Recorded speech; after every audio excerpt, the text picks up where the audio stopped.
سلام دوستان، اینجا ویفاکس کالجه، جایی که قراره یاد بگیریم چطور حرفه‌ای هوشمندانه سرمایه‌گذاری کنیم.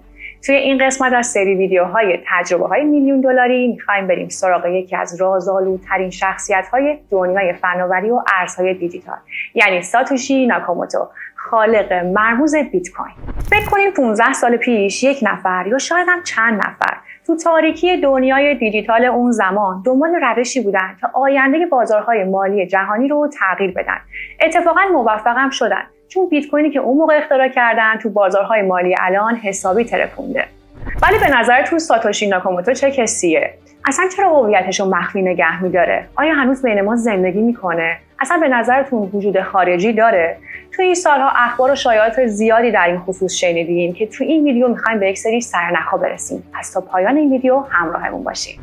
سال 2009 بازارهای مالی دچار یک بحران اساسی شدن. مردم دیگه به بانک‌ها اعتمادی نداشتن و دنبال یه جایگزین واسه سیستم‌های قدیمی می‌گشتن. توی همین دوران توی فرم اینترنتی یه پیام عجیب ظاهر شد که میگفت یه پولی ساختم که هیچ کس نمیتونه کنترلش کنه. پولی برای مردم و بدون واسطه. به نظرتون این پول چی بود؟ درسته، بیت کوین. و پیام از کی بود؟ ساتوشی ناکاموتو. ولی خب صبر کنید. داستان شروع بیت کوین. برای شروع لازمه که یک سال برگردیم عقب، یعنی سال 2008، زمانی که بانک‌ها در حال فروپاشی بودن. یه مقاله منتشر شد به اسم بیت کوین سیستم پول الکترونیک همتا به همتا. نویسنده این مقاله کسی نبود جز ساتوشی ناکاموتو. ایده ساتوشی ساده ولی انقلابی بود. یه سیستم مالی که هیچ بانکی پشتش نیست، هیچ دولتی روش کنترلی نداره، کاملا شفاف و غیر قابل دستکاری و همه به کمک اون میتونن مستقیم برای همدیگه پول بفرستن. یک سال بعد در 3 ژانویه 2009 ساتوشی اولین تراکنش بیت کوین رو ثبت کرد و 10 تا بیت کوین برای یک برنامه‌نویس به اسم هالفینی فرستاد. شاید اون لحظه کسی نمیدونست که این تراکنش ساده سرآغاز یک انقلاب جهانی بود. اما نکته عجیب داستان اینجاست. ساتوشی بعد از چند پیام و چند ایمیل تو سال 2010 ناپدید شد و توی تمام این سالها هیچ کس نمیدونست که این نابغه کی بود، کجا زندگی میکرد و حتی یه نفر بود یا یک گروه. تئوری‌های عجیب و غریب درباره ساتوشی. این قسمت از داستان دقیقاً جاییه که دنیای اینترنت پر از حدس و گمان میشه. بیاین چند تا از جنجالی‌ترین نظریه‌ها رو با هم مرور کنیم. ساتوشی یه نابغه ژاپنیه. خیلی‌ها این فکر رو کردن چون اسمش اینو میگه. اما جالبه که بدونین تو تمام پیام‌هاش انگلیسی رو حتی بدون یک غلط نوشته، اونم با لهجه بریتانیایی. عجیب نیست؟ ساتوشی یک گروه برنامه‌نویسه. شاید کل این داستان کار یه تیم باشه، چون ساخت چنین فناوری پیچیده‌ای از عهده یه نفر برنمیاد. ساتوشی مأمور دولتیه. این یکی از عجیب‌ترین نظریه‌هاست. خیلی‌ها میگن که بیت کوین یک پروژه آزمایشی برای کنترل مالیاته یا یک اسلحه مالی برای رقابت بین‌المللی. ساتوشی اصلا وجود نداره. این نظریه میگه که ساتوشی ناکاموتو فقط یک اسم نمادینه که جامعه بتونه بدون توجه به خالق به این ایده اعتماد کنه.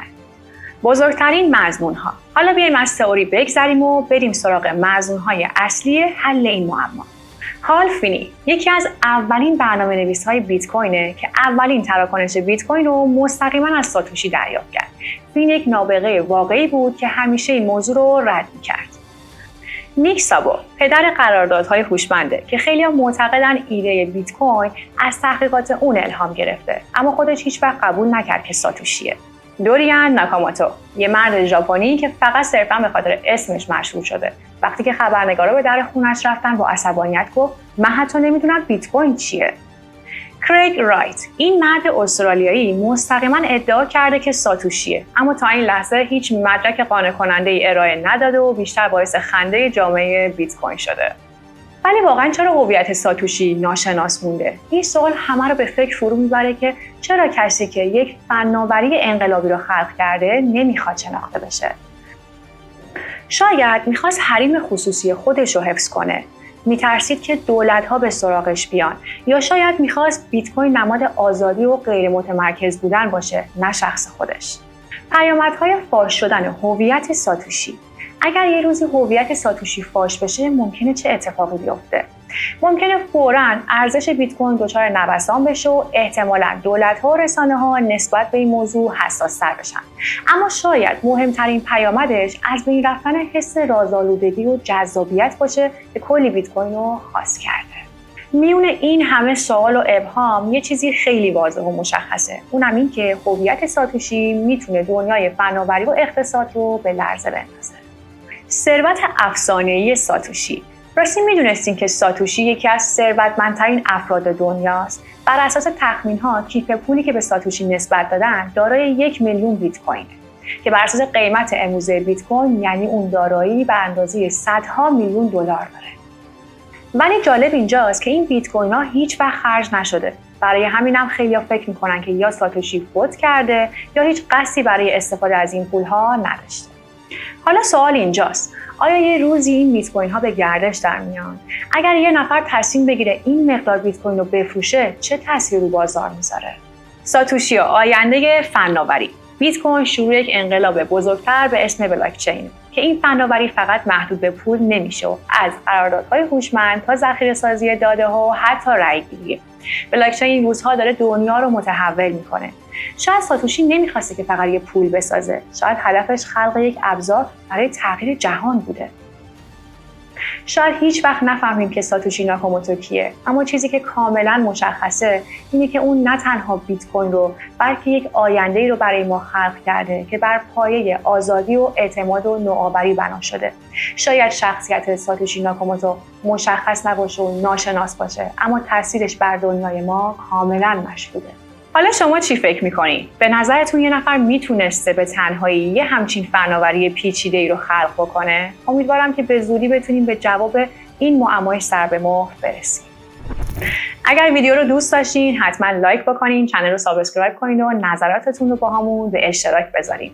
راستی تو کامنت ها برامون بنویسین که دوست دارین تجربه میلیون دلاری چه کس دیگه‌ای رو زیر ذره‌بین ویفاکس کالج ببریم و دست و برداشت با هم بررسی کنیم. تا ویدیوی بعدی موفق و پرسود باشین.